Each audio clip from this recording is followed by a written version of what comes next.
Kita beralih ke berita lainnya.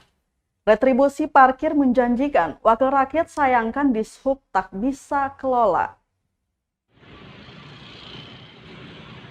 Wakil Ketua DPRD Kota Ambon Rustam Latupono menilai Dinas Perhubungan atau Dishub kurang tanggap dalam mengelola retribusi parkir. Padahal untuk retribusi parkir sendiri sangat menjanjikan untuk menaikkan pendapatan asli daerah atau PAD.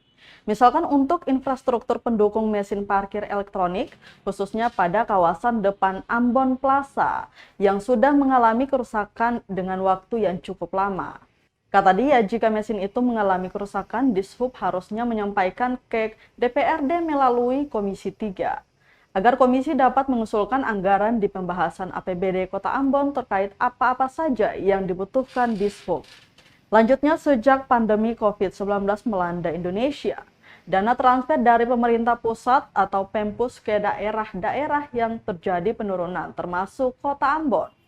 Untuk mensiasati agar daerah tidak mengalami kekurangan uang kas, maka pemerintah perlu memaksimalkan sektor-sektor yang berpotensi untuk menaikkan pendapatan asli daerah atau PAD.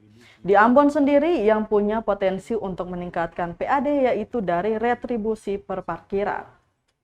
Retribusi yang punya potensi untuk PAD itu retribusi parkir, satu. Kemudian retribusi sampah rumah tangga itu dua potensi itu yang selalu kita dorong. Nah, kan kalau mau lebih efektif kan jam-jaman itu yang paling efektif. Kalau di Jawa itu kan rata-rata jam-jaman itu.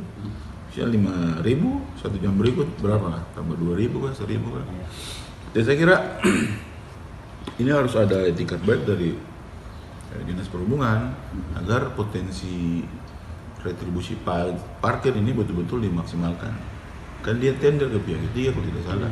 Nanti kita cek lagi dia tendernya itu berapa duit untuk 1 tahun pengelolaan parkir itu. Jangan sampai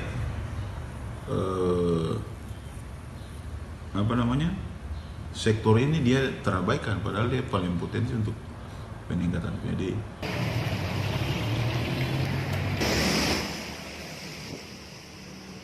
Terima kasih sudah nonton.